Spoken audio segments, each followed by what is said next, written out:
Everything's good. Okay, so we are good to go. Thank you so much for joining me this morning. I see lots of faces that I recognize and names that I recognize. And for those of you who I have not met before, my name is Sharon, and Love Shack Quilts is our business name, and we are we're long arm quilters, educators, motivators, teachers, and all that good stuff. And we live in Southern Alberta. We're in Airdrie, so just 10 minutes out of Calgary, north of Calgary. And we have been doing a How Do I Quilt This group on Facebook for, I think we're going into our 4th, maybe even our 5th year now. And so basically what the group is I share the behind the scenes tips and tricks on how I come up with the designs and execute the designs on the majority of the custom quilts that I work on. So if you follow our Instagram or Facebook page, you'll see that you'll see all the custom work that we share. My husband does all the edge to edge. He shares it on his Instagram. I do all the custom, I share it on my Instagram, and both of our pages feed the Facebook page. So if you see the Facebook stuff, you see both of our work. My custom work is the work that I share in this particular Facebook group. And I think I made a mistake when I was setting this up, because I set up this presentation for members of How Do I Quilt This group. And then I set up another presentation for the wildlife embroidered quilt for Monday evening, this coming Monday evening. And I attached the link to this meeting in both events. And somebody brought that to my attention. So I updated that. So if you are one of the lucky ones that happened to sneak in here with that link, you are more than welcome to stay. I don't want you to feel bad at all about being here if you're not part of that group. But just so you know that there was a bit of a disconnect with that link. And so if you made it in, I'm happy that you're here. So I am going to record this, and I'm probably going to end up sharing it. I might end up sharing it publicly for those people that did sign up thinking it was going to be public, and because I did say it was going to be recorded for members, but non-members got access to the video. So I think I'll just be on the safe side and make sure it gets shared with everyone so you can watch it after the fact. So the particular quilt that I'm going to share with you is called Autumn Pines, and it belongs to a lady who is part of our group. And I am going to share my screen, just show you how to get into the Facebook group.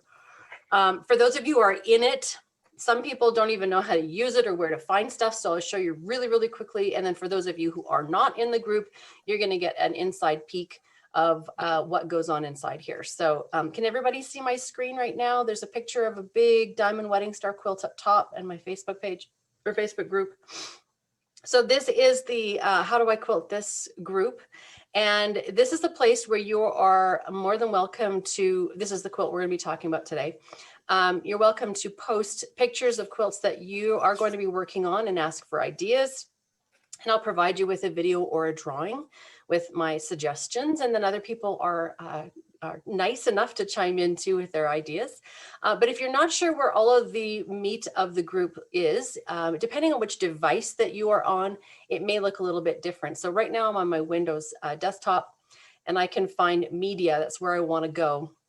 Under the more drop down arrow, I can find media there. That's where I want to be. If you're on your phone or your iPad or any other device that has photos or albums up here, that's where you want to go. So I don't see that. I see media. So I'm going to go there first. And then my photos and albums pops up. Okay. In this general section, any photo that gets posted into the main discussion group gets put in this spot. All of the stuff that I share is all in albums. So each particular quilt that I work on has a specific album that all of the tutorials go into. So you can scroll through here and find a ton of stuff.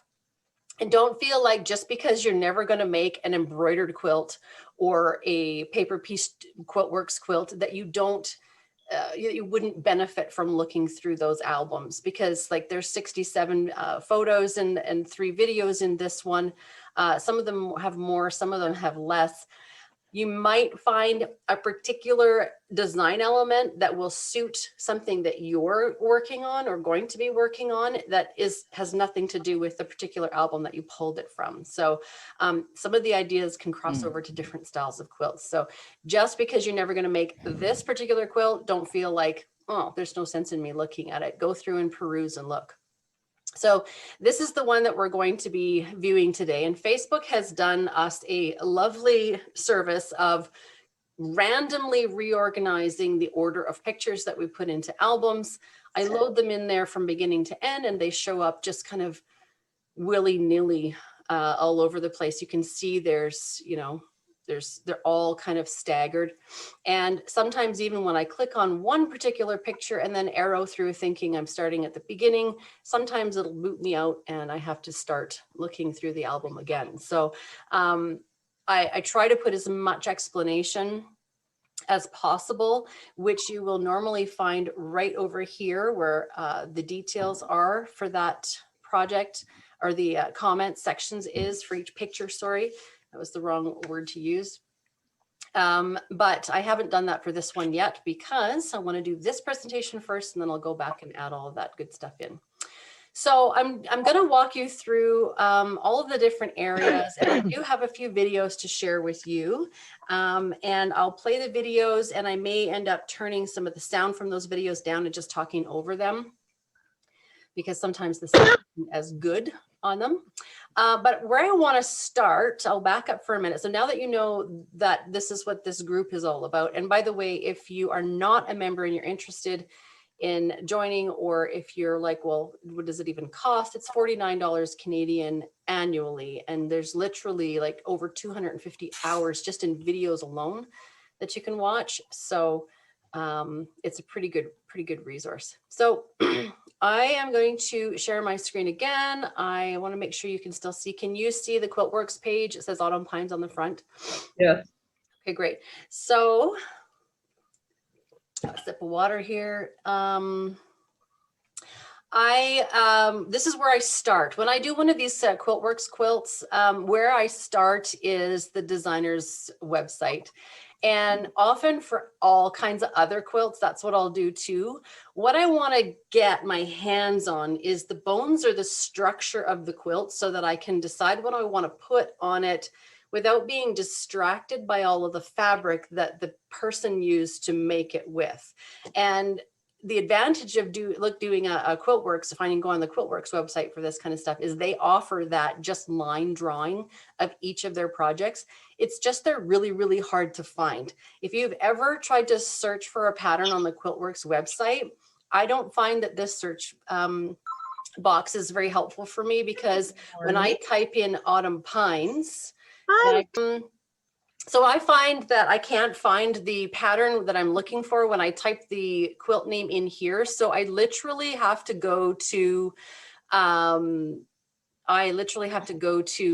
web browser and type in Quiltworx and the name of the quilt. So if you're trying to do the same thing as me and finding the line drawing for a particular Quiltworx pattern, just type the name of the quilt in here instead of going to the website and trying to put it in the in that search box. And sorry, go ahead. That's great knowledge, because I go through there and I'm fighting to try and find it. I don't understand why. And even if you go under the products, there in patterns, there's another search field that pops up, and it's still, I can't find them. So I usually end up getting the very front of their pattern, which is always on sideways. Yeah. And then I print that. Well, I'll show you what I do with that too, because I've got a solution for you there. Okay. With that. So if you scroll all the way down to the bottom, you'll see different colorways of the quilt. And here's what I'm going to do is, so when I'm planning out the drawing and design for a particular quilt, I want to have as straight as possible picture of the quilt. And especially if it's really big, it's very, very difficult for you to get a flat photo. So I steal a photo off of the website, and as well, I take this line drawing. So if I click on that line drawing and I right click and save as, I can save this image, and I'll show you what I do with it in a moment. As well, I'm going to take another one of these images. Any one of them is fine. If you just don't want to have one of these ones with all of the stuff sticking on top of it. You want to have one that you can see the whole quilt. Again, right click, save image as, and save it into a particular folder where you're going to know where it is. And then what I do is I bring that picture into PowerPoint. Because if you print that picture, it's going to be, I'll just bring that in for you. Let's see, picture from this device, Autumn Pines. So in my folder for her, you guys can see my folder that I'm looking at right now, right? Yes. Yeah, so there's my line drawing, and that's how it comes in. So the first thing I do is I crop this, and you can just crop it to the whole quilt if you want to, but if you notice what I have right here, it's way smaller. So I don't need to have the quilt full size on one piece of paper. I just need to be able to see a quarter of it plus the center. So that's what I crop it down to. And then you can rotate it a little bit to get a little bit more straight and enlarge it as big as you can until you get this that fits on one paper. The reason why I want to make these drawings as big as possible instead of looking at the full quilt on one page is that when you're drawing a design by hand on paper, it is a completely different scale than what it will be when you're quilting in real life on that quilt. And so you're going to draw a bunch of stuff and then you're going to get to the quilt and go, this doesn't work for the space now because I have way more space than I thought I did, or the reverse. But usually it's that you haven't done enough to fill up the space because on paper it's tiny, right? So I try to make that drawing as big as possible.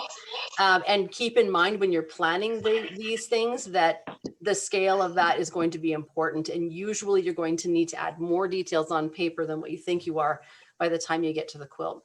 The other thing that I really like about these line drawings for these kinds of quilts is they show me where the seams all are.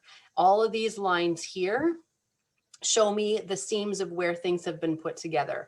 And I will often use those seams to help me make design decisions because say, for example, in this corner here, if I want to do something that needs to have a 45-degree marking coming out of the corner, I can utilize that seam as my marking without having to do marks on the quilt. So anytime I can use the bones of it to plan my designs, the faster I can get it quilted.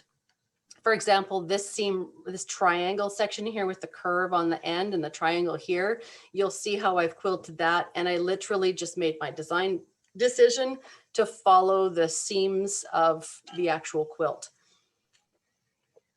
The other thing that looking at a picture like this can do, again, you're removing the fabrics from it altogether. So you're just seeing the structure. It allows you to look past some of the piecing even though you can see some of the lines, but you can visualize some things in different ways that sometimes the fabric is more distracting to the eye. So I will print this from PowerPoint, and sometimes I'll print 2 or 3 copies of it, because if you have one drawing in one bottom hand corner and the next one you do another drawing, and you put them out, lay them out together and you say, okay, well, which one do I like better? You've got a really, really nice visual. The other thing that you can do is, and I don't even have it in front of me, but I will take a transparency paper and a dry erase marker and put that transparency paper right down on top of that line drawing and doodle right on top of with my fine marker. If you use a heavy tip marker, the lines are going to be too thick and you're going to fill up that space way too fast. So make sure it's an extra fine tip dry erase marker when you do that.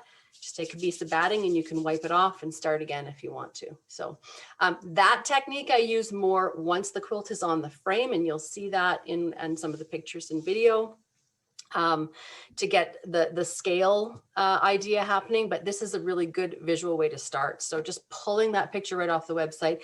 And if it's not a Quiltworx pattern, you can do this with any other pattern you want to. Just make sure that you find as flat of a shot of it as possible. So type in the name of the quilt and the designer to help narrow down the search.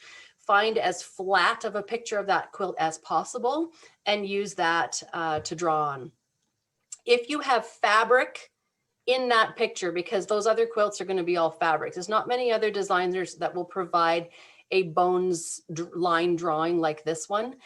If that fabric is deceiving to you, then what you can do is go into transparency here once you've got the picture highlighted, and you can make that picture a little bit more less up front. So that's going to happen to the fabrics as well. All the fabrics and all of that that's in the picture is just going to kind of fade a little bit, and then you'll be able to see what you're drawing a little bit easier over top of that. One last option, it's completely up to you, is you can take that color picture and print it in grayscale, so that you're only, and do this, fade it out, and then print it in grayscale. And that will, again, just help remove the color. You'll end up seeing the values of the fabrics that are in the quilt, but you're not going to be as distracted as much. And so I find it's difficult sometimes to figure out what I want to put on something if there's other little things kind of pulling me off in different directions. If I can just see the structure of the quilt and the space that I need to go in, it's just a little bit more peaceful in my brain, if that makes sense. And I'm usually able to come up with something to get me going. One other suggestion, Sharon, and you've heard me ask for this on your patterns, is to contact the pattern designer and ask for a coloring book page. Yeah. That gives you your breakdowns. Yeah, if they're willing to do that. I mean, Yeah. This is an invaluable thing right here. And so, I mean, if you reach out to them and they are able to share that with you, great, some will. I don't know that all would, but yeah, in the event that you can't get in touch with them, or you can't get one at all, even if you have gotten in touch with them, just change transparency and take a look at it in monochrome and have it print in grayscale. It's you'll do close to that same effect, close. All right, so there's one other tool that I do use here when I'm working on these quilts, and it is called Creative Studio. And Creative Studio is a free program that you can download from the Gamma website. It is the software that is meant to use along with the Statler Stitcher and the Elevate Gamma machines. We have one of each in this house, so that's the reason I have the software. But the more I play with it, the more I realize that this software is helpful for even hand-guided quilters for planning designs, even free motion domestic machine quilters. So, and the reason is I can take that, this is why I stole that other colored flat picture, because I can bring that picture right into the program. I can say import image, and it comes preloaded with a whole bunch of different stuff. So if I pick on one of these, it'll bring that particular image in, or I can go to my folder where I've saved that picture and bring that picture right into this software. And I'll just do it, and it'll populate into a new tab. You can see that. It's kind of like an Excel spreadsheet. It's got these little tab pages that you can do different things at. So you can, here's one that I've been working on the last couple of days with the client on my next custom project. And we did a Zoom call, and I was able to share some design ideas with her right on the screen so she can see what she wants on her quilt. So now these are digital designs that we're looking at with these quilts, but what it does is it gives the hand-guided quilter some inspiration to say, not to say, but to visualize, to be able to visualize and audition different kinds of patterns in different spaces to see, because some people just have a hard time with that. I think I want feathers on this quilt, but where am I going to put them? What are they going to look like, and that kind of thing. In this search bar here, you can type all different kinds of things. There are patterns that the program comes with, which are free to use. But then there's also a store where I can buy digital patterns that are in here, and I can search all kinds of advanced things in there to pick different patterns to say what's going to look good in this space. So literally you grab it and you drop it down on top of your quilt, and then you can move it around and play with it. So I brought out a few. I'm not going to spend a ton of time in here because I only got a little bit of inspiration for this from this program, but again, I wanted to share it with you because for any quilting, this is just a totally valuable tool. If you think I want to put feathers in this border, you can pull out some different ones and hand guide them still. So you can take some of these patterns and go, what are they going to look like in some of these spaces? So this one, for example, fits in this melon space, but what happens at the bottom here, if I move that out of the way, there's a whole other design element happening here that it looks like the petal is tucked underneath, and it looks like this is up front in the center. So if I put this here, I mean, obviously, if I were to buy this digital pattern, I would probably have to do some editing to it to fix it, to get that to work. But as a hand-guided quilter, I can look at that and say, oh, feathers are going to look really nice in that space. And look at that cute little curve up at the top. I bet you I could do that hand-guided. It just gives you a nice visual. Same with this one. And I did end up taking both of those ideas and using them on the quilt, which you'll see shortly here. This one here, I liked the pearls, and I thought, well, what if I alternate feathers in one big petal and pearls in another petal beside it? This I'll figure out later because I had no clue, seriously, no clue until later. And the matchsticking idea in here, and I'll show you what I did with that as well. I pulled out one other pattern that I thought was really cool just to show you what you can do with this program to get really cool visual effects. I can make a copy. I just did a copy paste and made another copy of that pattern to put on my screen. And I'm going to flip it on the vertical right here. So it basically just came up on that plane, and I can grab that pattern and plop it over top, and it just made me a curved crosshatch. So this particular curved crosshatch right here is way too tight. You can see that the lines are on top, but the lines are over here. But if I enlarge it and look at it and go, that's kind of cool. Maybe a curve. It's the whole idea is to use this as inspiration and ideas and auditioning things in different spaces. So you can do the same things as well. If you right click in here, let me see. I go over to this one. If I right click on image attributes, I can take that image and make it more opaque, just like you could in PowerPoint, so that when I lay my pattern on top of it, I see more of the pattern and less of the quilt. And I can also change the thickness of the lines in the particular pattern if I'm having trouble seeing them.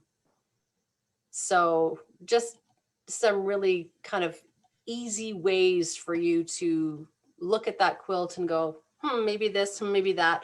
And as soon as I've got a jumping off point, I don't need to design the entire thing right now, but as soon as I've got a jumping off point where I can say, okay, I know what I'm going to do in every second petal, and that's good enough for me to get started, then I'm going directly to the quilt, and I'll do the rest of the work once I get there. Does anybody have any questions about the two things that I've shown you so far with PowerPoint and Creative Studio? Sharon, where did you get it? Creative Studio is available from Gamel, right?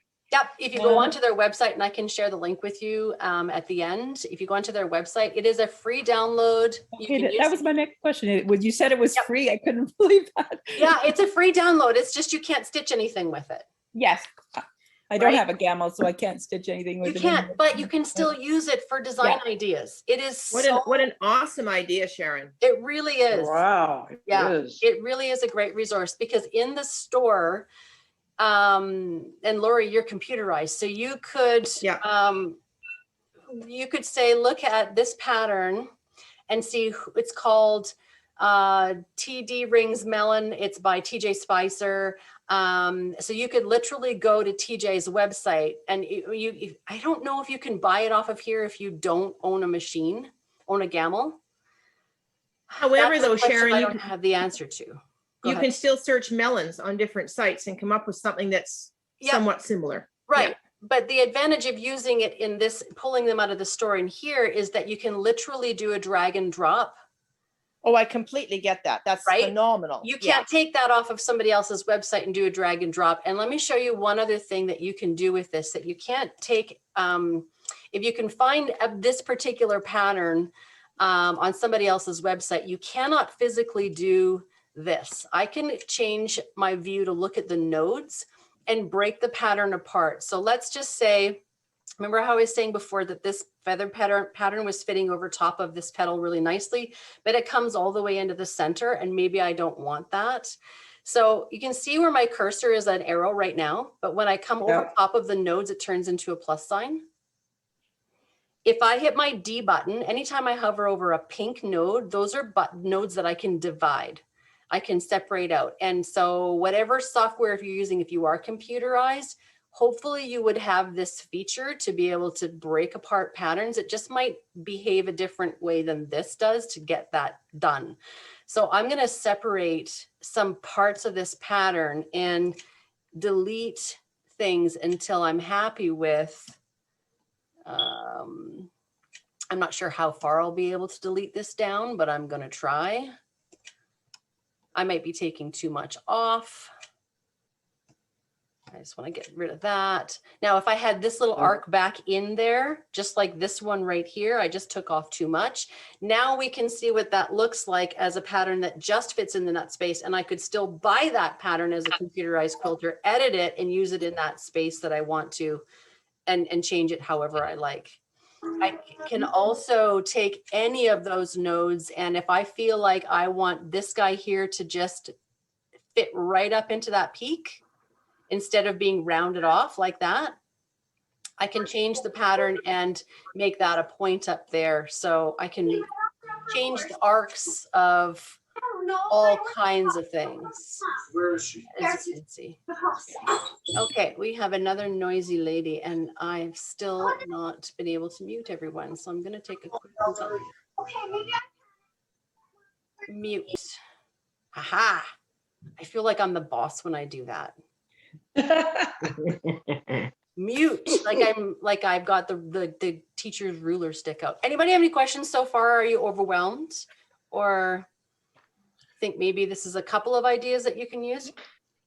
Great ideas. So far. Okay, so we'll go back to my screen share. This is where we left off. So again, don't feel like just because you don't have a Gamma machine that you can't use this program. Literally, there's just tons and tons and tons to learn. And there's also a help feature right inside here. And they have little videos inside all of the topics that if you want to see a visual of something being explained, it's a great resource. So go ahead and use that. Okay, so now let's go back to the pictures of the quilt themselves. That way we can see the transformation from one area to the next. So I'm going to arrow through these, and I'm not sure exactly what order it's going to take me in. I'm going to be hoping that it's fairly smooth, but I'll talk about each picture as they come up. Obviously, this is a before picture. You'll see the after one when it pops up.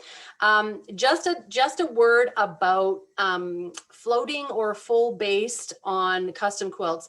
All of the big custom quilts that I do, majority of them, I do a full baste. That means I baste every 3 to 4 inches. I've got a stitch in there, stitch based along the sides normally, and then throughout the body of the quilt, I'll put my basting stitches in and keep rolling it until I baste all the way down to the very bottom of the quilt. That way, if I have decided from my PowerPoint drawings and my Creative Studio auditions that I want to start in the middle of the quilt, or this quilt is way bigger and these petals, if I ever going to start quilting there, would mean I'd have to roll half the quilt up onto this pickup bar to get to that. The rule of thumb is you don't roll up anything on that pickup bar that isn't either basted or quilted. And the reason for that is, if you don't know, is as soon as we start to roll that quilt up on that bar, it starts to push and shift fabric in different ways. So your layers that you have sitting together with your top, your batting, and your back are now going to shift. And when you come back to it after you've quilted something else over here, you might end up quilting like a fold on the back or something. Or you're going to have extra fullness on the top that you're going to have to figure out how to deal with, or unpick all your basting and reflatten it down. So nothing gets rolled up here unless it's either quilted or basted. And so you probably can't see, but I have a basting line right here.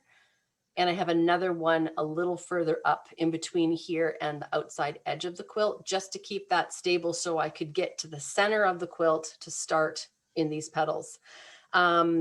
In this particular case, it's a small quilt and I can reach the area that I want to start without having to base the whole thing.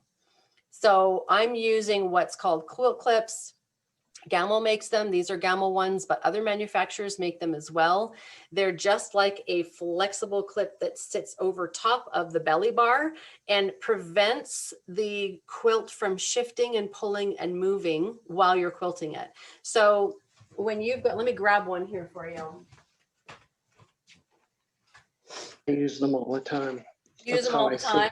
Yeah, you see they've got like an opening there and that just fits over top of your belly bar. And they come in two different sizes. So if you have one of the different frames has a smaller bar, so you can get them in different sizes. And those smaller bars, I believe, fit like the APQS machines and maybe even the Handy Quilter ones.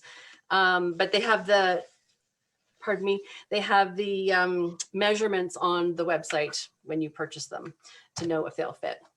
So shrinkage happens when you have got, even just doing an edge to edge, you've got the quilt basted here, you've got it basted over here, and then you're quilting throughout this section in the middle. If you have nothing holding that quilt from pulling up over top of the belly bar, it's gonna start to shrink up when you quilt across this section. So it's not gonna shrink as much here, and it's not gonna shrink as much here because you've got those basted well, but it is gonna shrink across this area here in the middle. And that's the problem, because the further we get down the quilt and the more we smooth everything down, especially on the sides, if we've got areas of the quilt that are being sucked up in the middle, but it's not in the outside, what's going to happen 2/3 the way down the quilt towards the end? You're going to have tons of fullness on the outside to deal with because you're sucking it up all in the middle. So now it appears that your customer has given you a wavy quilt or hasn't measured her borders. And I used to think that all my customers had that same problem, because at the top when I loaded them, hey, they look great. They basted great. Everything was nice and flat. But on the bottom of the quilt, it was super wavy, like a big piece of romaine lettuce.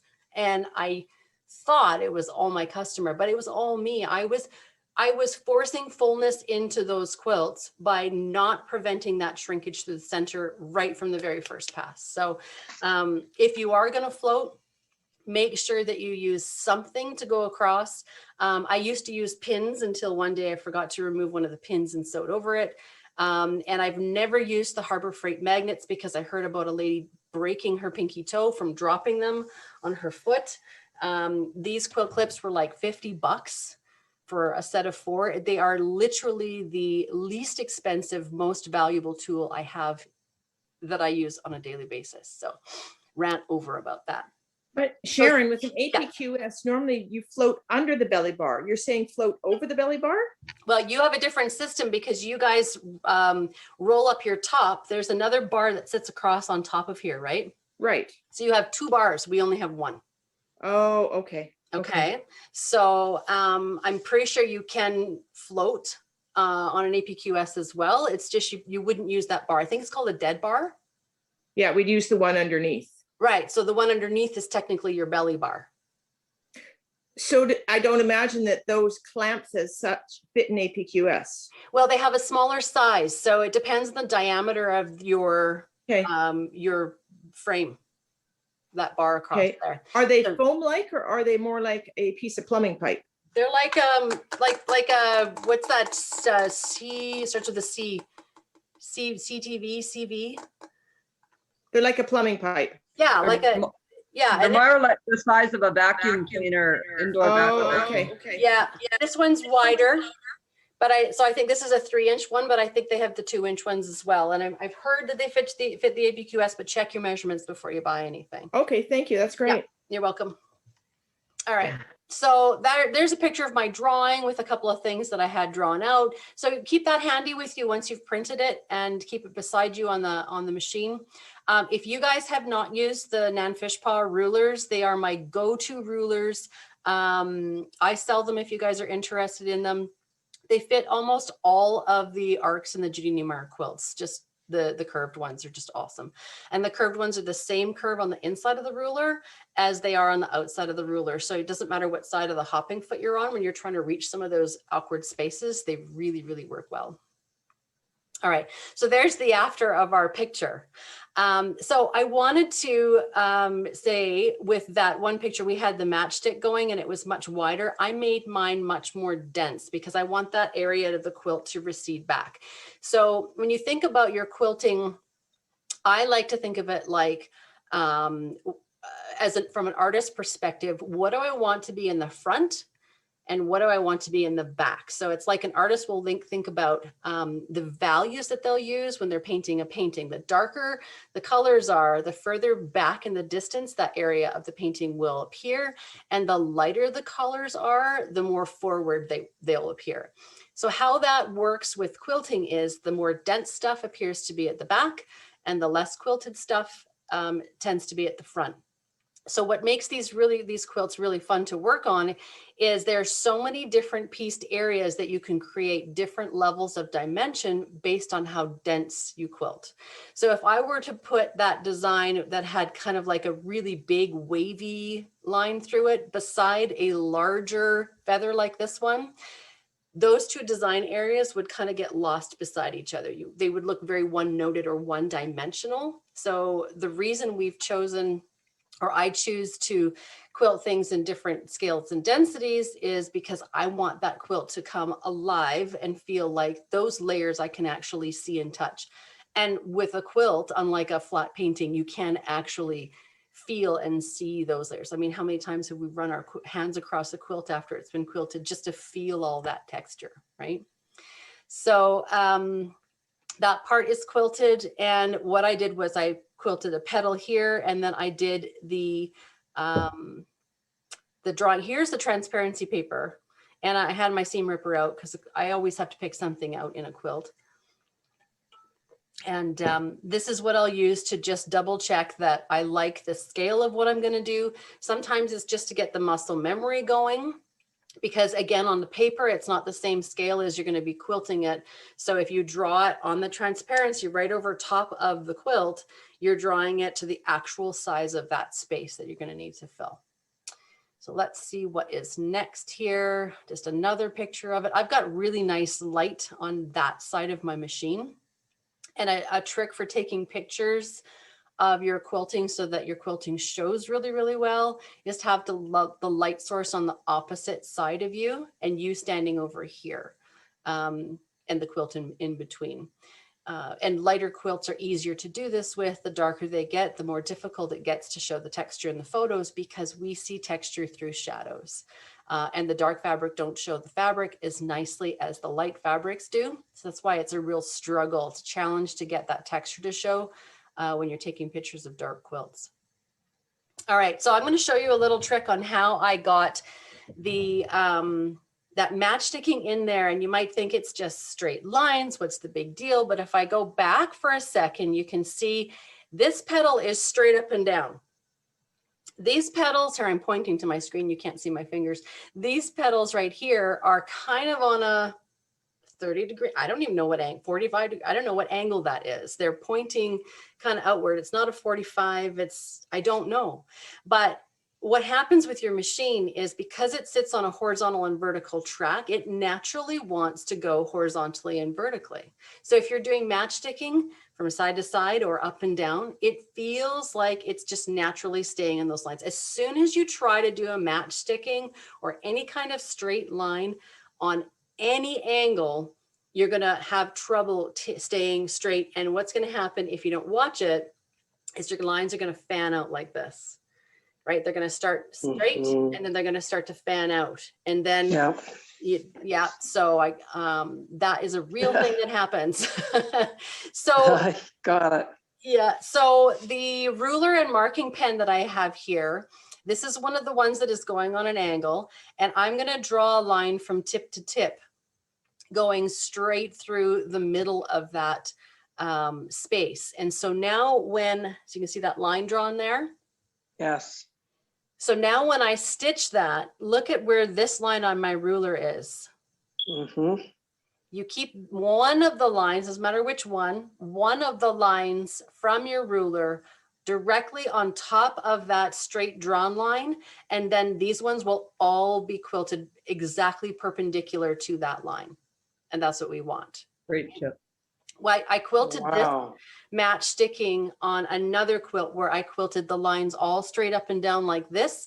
And I didn't have to draw one of these reference lines. I'm going to find that I saved that picture. I pulled it out because I wanted to show you the difference between those two. Where are you, you pretty quilts? Did I not put you in here? I'll find it. I'll find it and I'll share it after because I don't know. Oh, hang on a second. I see it. I found it and I'm just going to do a new share so you can see it.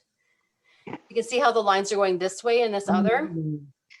It's a similar petal Yeah. and a similar feather style. I did something different inside here, but my lines are going straight this way. So that's why I decided to do the, let me go back to my other page. Gotta love all this sharing and these screens. So that's why I didn't have to draw that line, is because it was really easy. I could hold my ruler from the top to bottom and I could stay nice and straight as it went across. There's a ton of little lines to travel across from one end to the other, going the narrow way across this little melon. So that helps keep your lines nice and straight. An easy mark to do.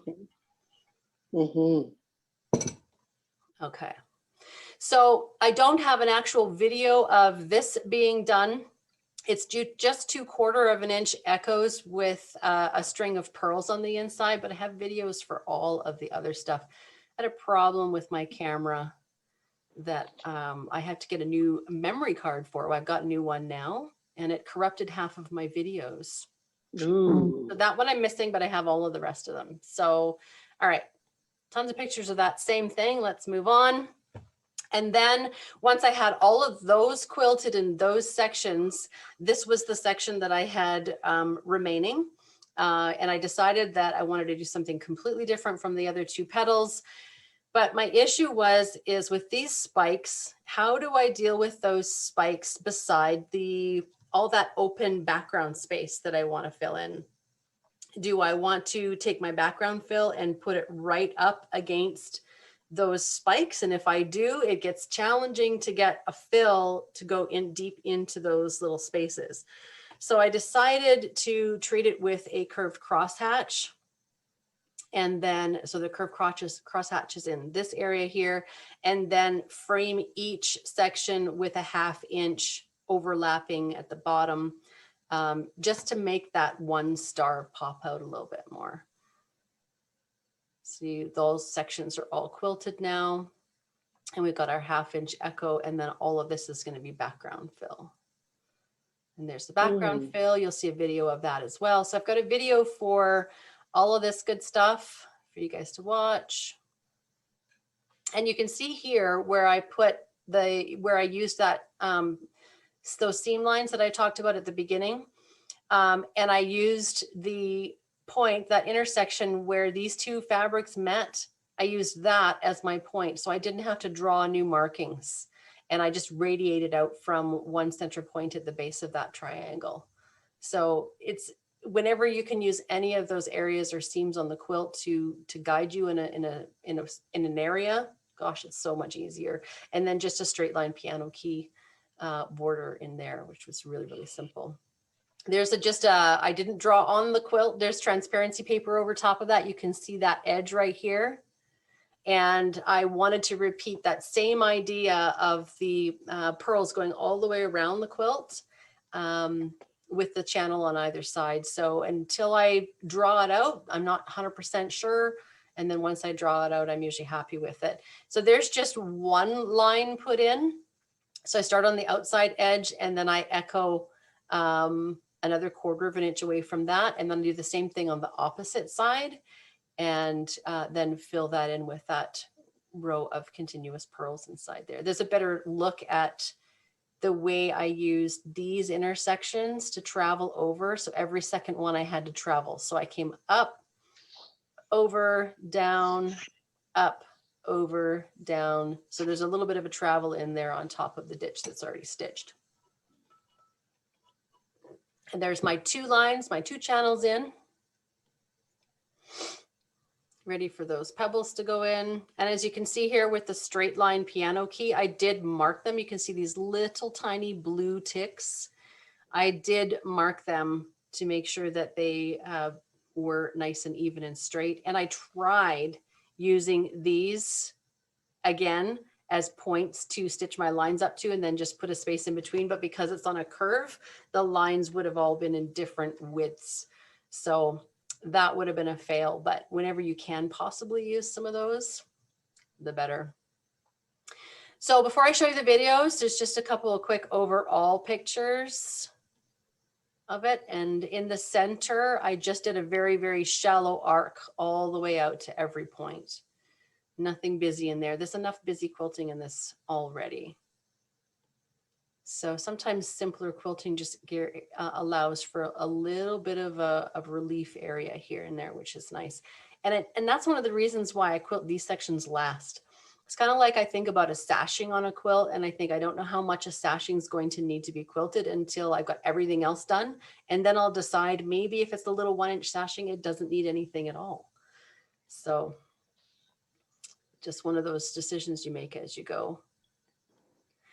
And so in that, talking about that, when I quilted the channels on both sides for this snaky serpentine thing that goes around the whole quilt, I almost didn't put the pearls in there because I thought it needs a little space of rest, which would be like this space right here. It's a nice area of rest.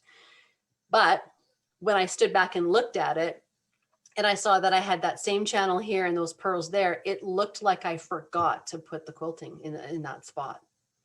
So I thought better to put it in and be purposeful about it than to have somebody go, well, dang, she did all of that work for that quilt and then she just let it go at the end and missed it. So I ended up putting it in. And there's the back. Yeah. Okay, so I'm going to bring up some videos. So all those pictures that we just looked at are in the album here. And I'm going to bring up a few different videos. Let's look at the feather petal video first. And I'm going to just bring it up and I'm going to pause it. And I'm going to do share so that you guys can see. So for these videos, I find that if I'm stitching and talking at the same time, it's difficult to hear. So I'm going to lower the volume when I start to talk, and then I'll just talk myself over some of those areas. But you should be able to hear me speaking in this video. I'll turn it up. This big petal section here. And I'm alternating the design between I'll bring it over here on my paper. I'm alternating the design between the pearls with 2 channels or a channel beside it on either side. And then the one next to it will be just feathers. So I'm alternating those throughout because I just couldn't decide which one I wanted to use, which one I liked better. So I was like, that's fine. There's an even number of petals. I'll just do a little bit of both. So I'll just alternate them. So I'm using a straight edge ruler to stitch the curve on this. I could probably use, actually, you know what? I'm going to use this curve ruler. I've been using my straight ruler for the last couple of petals because I didn't think that this curve ruler was quite the right arc, but it looks really good. So I'm going to go ahead and get started with stitching in the ditch. Looks like I need to reposition there. So I'm going to turn the volume down and I'm just going to speak over this right now. So stitching in the ditch with a curved ruler, I try to find a ruler that is as close as possible to the curve that's in the quilt. And then sometimes I do have to kind of shift, I call it rock the ruler. It's just so you can see here where all of a sudden I need to change the angle of my quilt. So I need to rotate that a little bit. I have no idea what I'm talking about there, but I'm pointing at that little center section. I think it's because I'm going to come back and ditch that later. So you can see I could use that ruler on both sides, but as I get closer to this area here, I have to shift and change the angle. Watch as I move that ruler right there. So as soon as I get to a point where it doesn't match that 1/4 inch spacing anymore from the hopping foot to the ruler, I have to change the angle or reposition my ruler to make it work. All right, so ditch up on the figuring out which ruler to use. You can see there's more of that shift happening that if you use a straight ruler, so it still can be done. You can see how I'm rocking it as I go. The more you do that, the better you'll get at that. And you could even stitch, if it's marked, you could even stitch any kind of circle with a straight edge ruler, depending on how smooth you get with that rocking technique. So now that area is stabilized and I have that line drawn here to give my reference through right there. And it looks like I'm giving you a close up of that. And that's going to be that line that I'm going to keep my ruler focused on as I stitch that section, because then it'll keep it perpendicular to, and those lines won't start to fan out. There's that seam line right there. I believe in this point of the video, I was explaining that you could start in the center and work your way out from that seam line because it is nice and straight, but then you'd have a lot more traveling to do going back and forth. Starting at the tip of one of these little guys is a little bit awkward because it's like literally sometimes 2 stitches in those tiny little spaces. So having that marking there is really, really helpful. Okay, Sharon, keep going. Stop talking. All right. So it looks like I'm going to do the feather first, and then we're going to come back and do the matchstick fill. So there we go. So we put my first feather in, and then I'm going to switch to a bump back feather. I like the travel to be just in that tip of the curve of the feather instead of being on that whole length of the whole side of the feather. It's much less noticeable when you miss your backtrack if you have it on the top than if you do it through the whole length of the feather. So that's my preferred style of feather to do.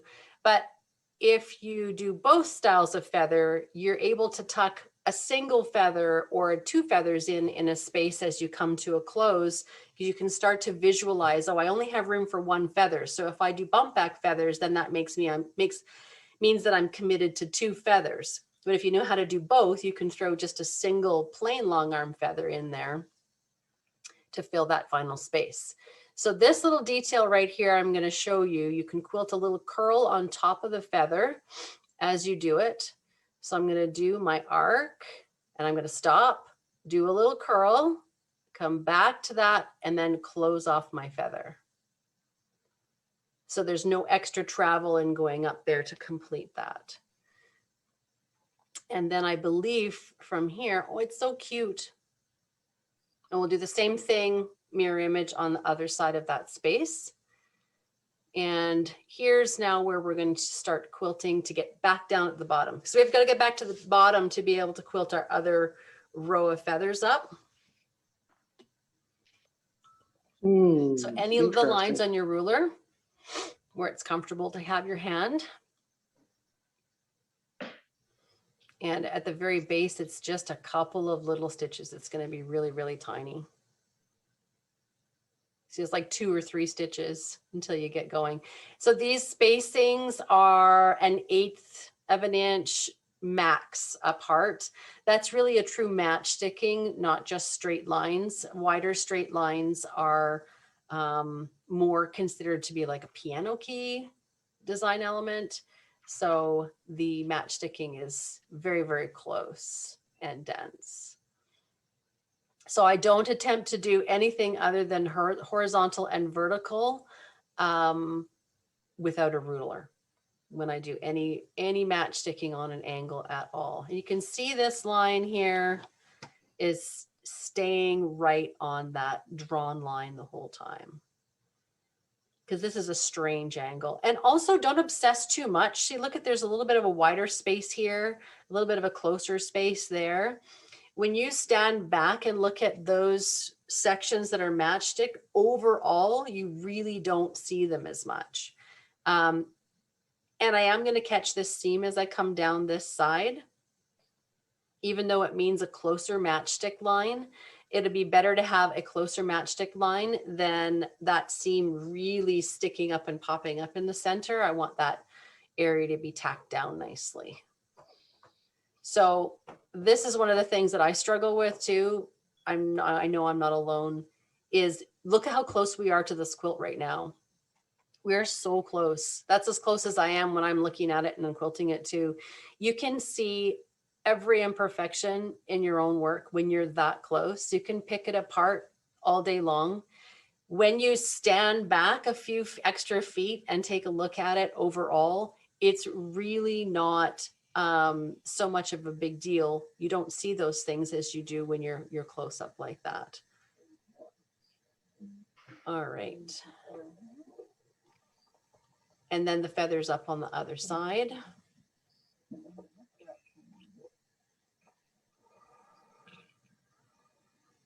I always do one single feather to get me going, but you could start with the first set of the bump back feathers as well. That's up to you. I just like to start them that way.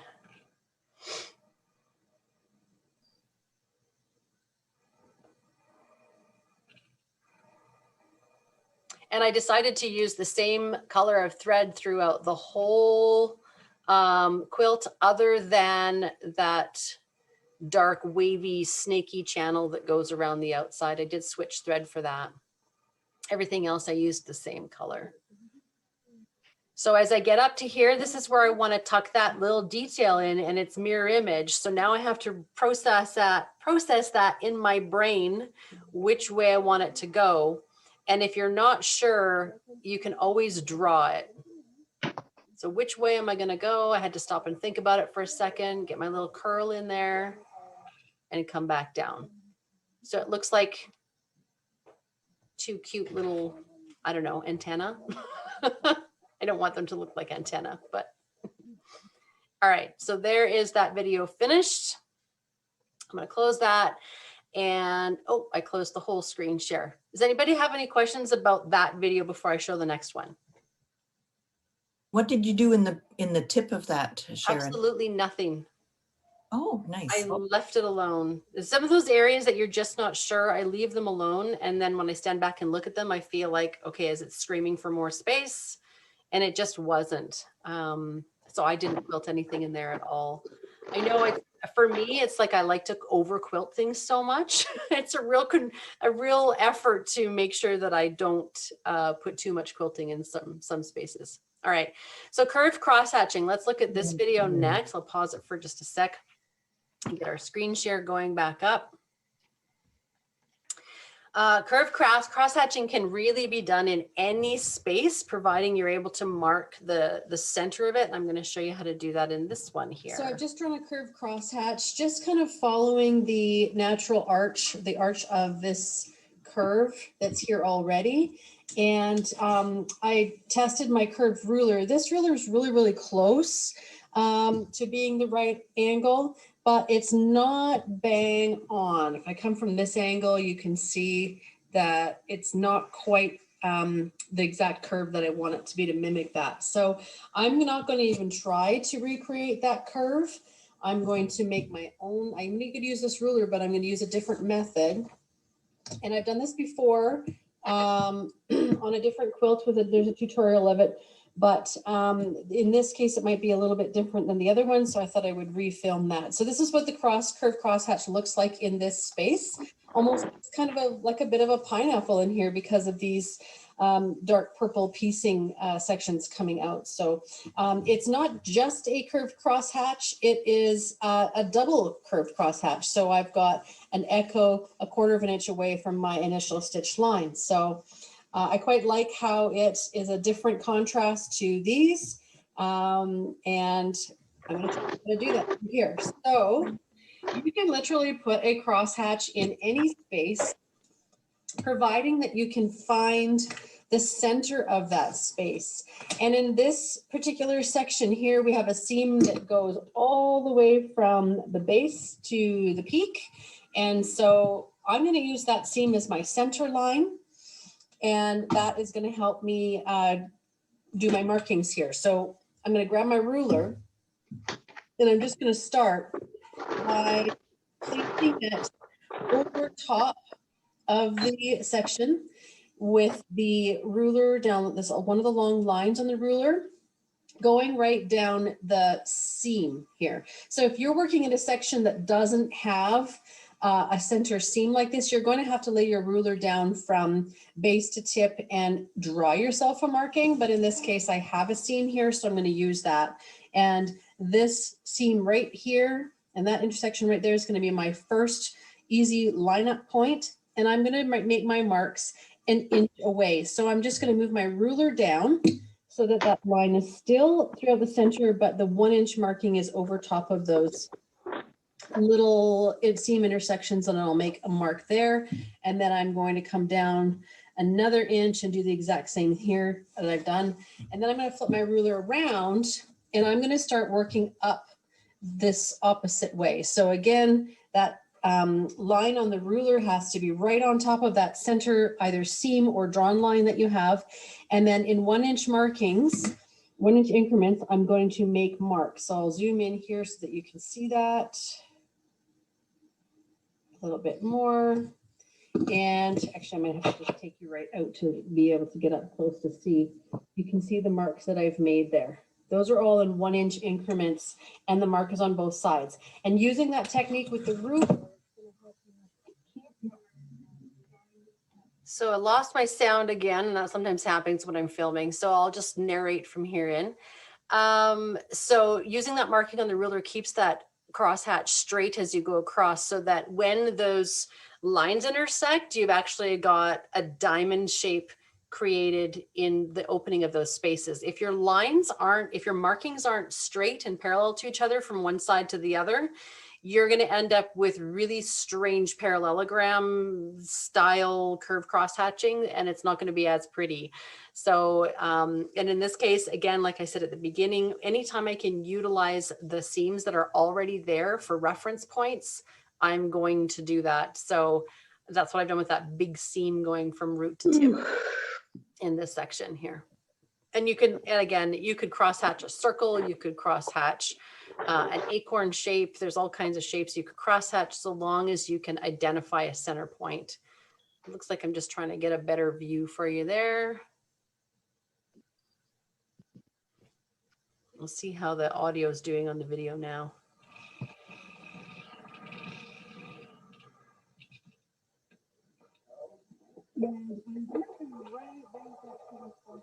Okay, so I'm traveling up to this first marking right here. What I want to do is try to mimic this arc as best as possible. And even though my curved ruler didn't fit it exactly, it was really, really slight. So I'm still going to use that ruler, but I'm going to go from that marking down to the first one on the opposite side and travel up very carefully in the ditch on the other side, just 1/4 of an inch, so that my ruler is sitting right on top of the previously stitched line. And that will give me that 1/4 of an inch spaced echo going both ways, or going, we're all doing it one way at this point. Now I'm going to travel up to the next and find my opposite point on the other side, stitch to that one, travel up just the distance of the hopping foot is 1/4 of an inch. And there I've got my little echo, travel up again, find the corresponding mark on the opposite side, up 1/4 of an inch. It's much easier to do that echo while you're stitching the crosshatch the first time, rather than deciding afterwards that you want to make it a double line and have to go back in and travel through all of those spaces again. So it's one of those things you got to make that decision. So on this one here, because we are working in a space that's getting narrow and more narrow up to the top, we have to skip a few markings because I can't use those other markings that are in there. So we have to skip a few. You can see how tight that is. So I had to skip like 2 markings to get up to the point where I could do a proper echo there. So those reference lines are there for if you need them, but depending on the space that you're putting them in, you may have to skip a couple of lines just to be able to keep your spacing consistent as you get towards the opposite end. So in this one, I'm trying to figure out which one I'm going to use. And you can usually eyeball and visualize those things. So now that I've got the whole side of that done, I'm going to travel down from the top and do the same thing going the opposite direction. Instead of traveling all the way down to the bottom and coming back up, I'm just going to work from where I'm closest, which is the top, travel to the other side through that peak in the ditch, and duplicate the same thing coming down on the other side. Just remember what side of that initial line your echo is on. You can see where I had to come up to do that one. So it's just a smidge of a travel. But if I had done my first line here and then echoed on the bottom, I'd start to get a parallelogram instead of a diamond showing. Mm. And believe me, the reason I know that happens is from experience of doing it and going, oh man, I did the wrong one. So on the other side, we had to skip 1, 2, 3 lines to get that going in the same spacing. So we have to do the exact same thing on the other side. Make sure that you hit the same markings every time. And then we have to travel up to get that echo in.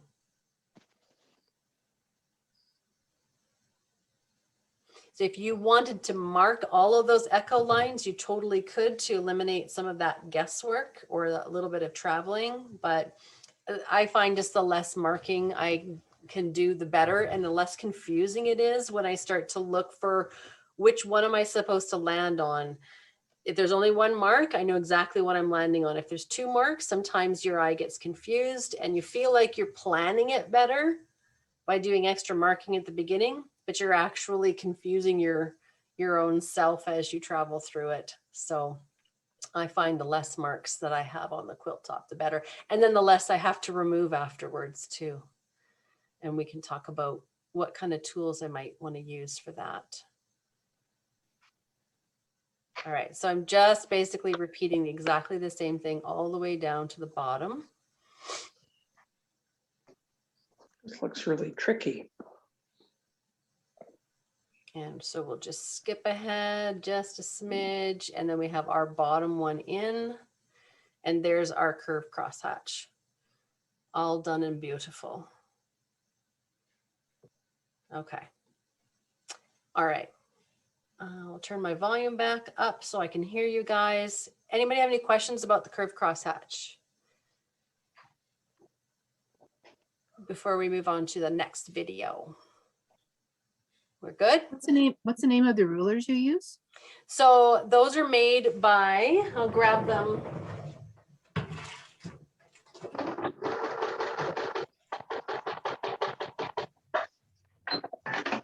These are made by, her name's Nancy Fishpaw, and she has a company called So Easy to Quilt, and she's out of Florida. So I get her to send me big boxes of them. And so this is the one that's got the same curve on the outside as the inside that you can use on both sides of the hopping foot. And doing a curved crosshatch, if you have a ruler that's based on a circle and then the inside arc of that ruler is based on a smaller circle, those 2 arcs are going to be different. So you can't interchange them and use them on both sides of the hopping foot. So I always try to find curved rulers that have the same arc on both sides, and they're a little bit more unusual and they look a little bit more funny, but that's why. So it's the same arc on here and here, same arc here and here, as well as it has the increment line markings on the inside so that you can see where you want your echoes to be. She has a couple of other little ones too. She has this cute little one that's got these little cutouts on the ends that you can butt up against your hopping foot and just kind of use it as a guide for doing like around little appliques and things. So I have her straight ruler, I have her curved ruler, and I have this little tiny guy as well. So I do love them.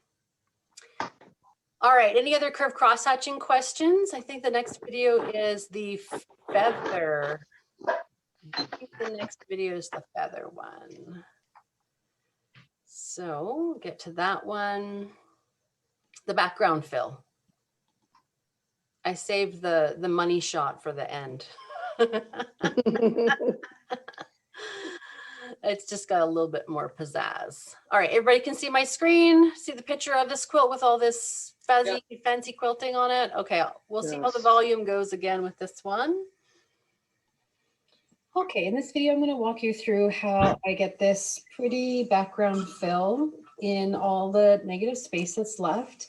I decided instead of trying to plan something that I had to do a ton of marking and intricate details, I would just freehand it. And I have a background fill that I'm really happy with. It's a combination of some feathers, some pebbles, some paisley echoes, some nested swirls, and whatever else I feel like throwing in there at the time. So get this all situated for you. And I'm going to quilt this section here so you can watch how it works. And I am going to stitch in coast regulate, which is a mode in between regulated and constant. So when I slow down, it switches over to constant. When I speed up, it gets back into regulated. So you might hear that in the machine. Here we go.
Oh, it's wrong.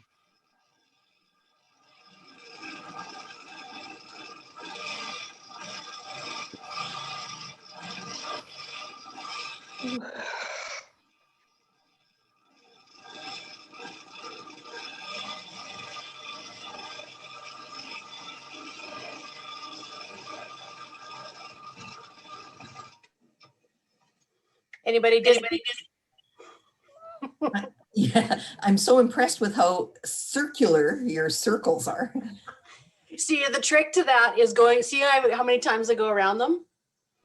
Sometimes I go around them 2 or 3 times because then they look like, it's an illusion to the eye if you're not 100% perfect. I mean, you get up close and you put like a ruler on top of my pebbles, they're not always perfectly round. Some of them I'm pretty impressed with myself that, oh, that's a nice round pebble, but most of them are, and because I'm quilting so fast, right? Some of those areas where I speed up and it gets kind of blurry is because, oh, I got to slow down a little bit. And, remember I'm filming a video, but some of those little tricks with just going around those pebbles a couple of times really helps to kind of solidify the round. If you've got kind of an oblong, just go around it again and just shave off a little bit of that corner to make it look like it's a little bit more round. So any questions that you guys have? That is the whole quilt, start to finish. Ask away. And if you have no questions, that's okay too. I think I'd send my quilt to you to do.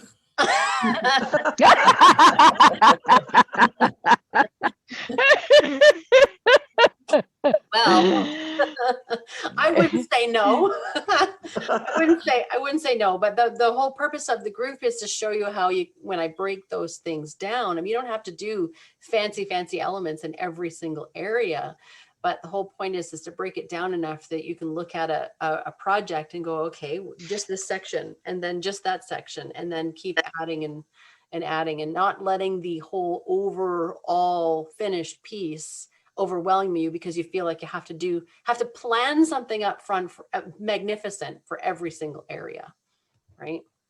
So the answer to the question, how do I quilt this, is this kind of guts, this kind of meat and information for you guys. So Practice, practice, practice. always. Sharon, I have a question. When you're quilting that, the background feather fill, what goes through your head? Because I have trouble keeping it free flowing and coming up with the next element that I want to put in without stopping and then thinking, and then it gets all straight. So that's like an intuition thing. And I don't want you to feel like you can't, if you don't feel like you intuitively know what to put in what certain section or what to quilt next, I don't want you to feel like that can't be developed. It totally can. It's just a combination of the muscle memory and so skill is a combination of, talent is a combination of the skill and the muscle memory. We can develop both of those things. We can develop intuition as well. And so that's by closing off spaces on a practice piece. You put up a big piece of practice fabric and draw some just strange random lines to separate and break those spaces into smaller chunks, and start quilting a feather. And say you want to combine feathers, pebbles, and swirls in one area. Start with your feather, that's your main motif, and then you're going to fill in the balance of the space with the combinations of the pebbles and the swirls. Okay. As you start to get towards the end of one of those spaces, your brain's going to have to do the work and go, okay, we're running out of room. What do I have room left for in this space? So this is developing your visual spatial skills. It's just like when the kids have those toy shapes and they have to figure out the star goes in the hole that's shaped like the star, right? So that starts way back then. This is just the same thing, but we're using quilting design elements to fill up the rest of those spaces. The more you do it, the more your intuition will develop as to, I have this much room left, and so I'm going to put one feather there, or I have this much room left and I need to put 3 feathers plus 2 pebbles there. And so when you instinctually start to just do those things, that's when the intuition has developed. So you can get to that point, but you physically have to do those exercises first in order for that intuition to develop. You can't just instinctively know, right? People look at accomplished quilters, like, how do they know just what to put there? And they're quilting so quickly, right? I didn't always quilt that fast. I quilted my feather and then I stopped. Take a deep breath. And then, okay, I'm going to put a couple of nested swirls right here, and then just stop. Breathe in and out again and take another look at it. And the more you do that and you stop and okay, now I'm going to add this. Now, the more that you do that, the more you'll be able to just quilt that entire section without even stopping or thinking about it. And that's what people perceive as, oh, she's got so much talent, right? I didn't. If I tried to draw a dog in a house and a tree right now and a car, I could not. But if I drew that dog in a car and a house and a tree every day for half an hour a day, what do you think my car and my dog and my house and my tree would look like at the end of a month? Right? So don't ever think that it's just one of those things that if you have talent, that's the only way you can achieve it. It's just a combination of skill and intuition, and both of those things you can develop.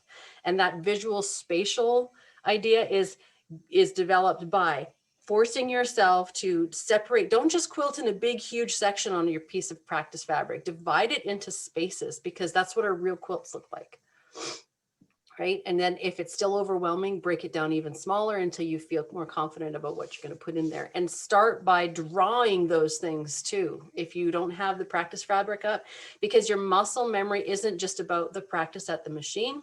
Your muscle memory is everything from your hand to your brain, right? It's the path to your friend's house or to the liquor store or to wherever it is that you travel on a regular basis. And if you stop off at the liquor store on the way to your friend's house and your muscle memory can't get you home, then you can't blame me for that scenario. but it's have you ever driven somewhere and you'd be like, I don't even remember getting here? Have you ever had that? I don't remember going past the playground today. I didn't even notice if there was any kids out, or I didn't slow down did I slow down in the school zone? Like, you just don't remember getting there. It's because your muscle memory took you there. That's that path in your brain. It's about this muscle, not these muscles. So if you're drawing, that muscle memory translates to the machine because it's happening here, not in your hands or your arms. So doodle and draw if you don't have time to quilt. Helps to separate a big section on your paper. And I'm just going to draw like a really weird thing and then show it to you. And where am I on the screen anyway right now? Your full screen. I'm going to go. Your full screen. Full screen still? Okay, yep. Excellent. So you see this really messy thing that I just drew here with the weird spaces? Yep. Draw that. Draw something just weird and just make lines and divide those spaces. And now you've got strange areas to try and fill up. And that's what develops your visual spatial, is the practice of doing that. You don't ever wake up just one day and just know. It just, we all have to work to develop those. We need a light switch moment. Yeah. Yeah. And I know, and that's what that's one of the biggest things I try to get through to people when I'm teaching free motion stuff is nobody is necessarily born with any particular talent. There are people that work really, really, really hard at it and they put in the effort, and it's you weren't born with it. It's practice, right?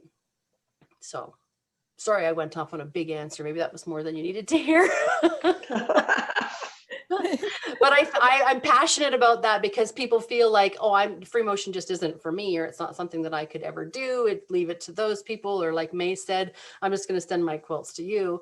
Anybody can develop that skill and that talent with work. So I've been working really hard at doing mixed designs. And when I first started doing it, I picked 3 things that I liked doing, that I felt comfortable doing. Mm-hmm. And then I would just, like, as you said, do feather. Then I would just add a pebble, and then I would add a loop or whatever the other thing I had decided. And then I would just keep mixing those up. Mm-hmm. Yeah. And starting and finishing with the things that you're really good at. I mean, that is like old school teaching technique, right? Mm-hmm. You start with something you're confident in and you end with something you're confident in. So if you're really good at pebbles, do some pebbles and then finish with the pebbles to, leave yourself off on a good note. But mix in some stuff that you're uncomfortable with every once in a while to challenge yourself too. Yep. So Important. Yeah. Anybody else have any other questions? I have a question about the programs. Yep. I have a Mac only and iPad, and I'm wondering which one I can draw on the iPad. So I'm thinking maybe I should download the programs onto my iPad rather than my computer, or what? So Creative Studio is Windows only. Ooh, okay. They do not have a Mac version. But PowerPoint, you should be able to bring up and draw on your iPad and your Mac. Yeah, I was just thinking about the one from Gamma, but I won't be able to download that. Sorry, Ellen. Sorry, Ellen. Well- It's a Mac only. But because I have the program, if there's something that you're really struggling with, you're a group member.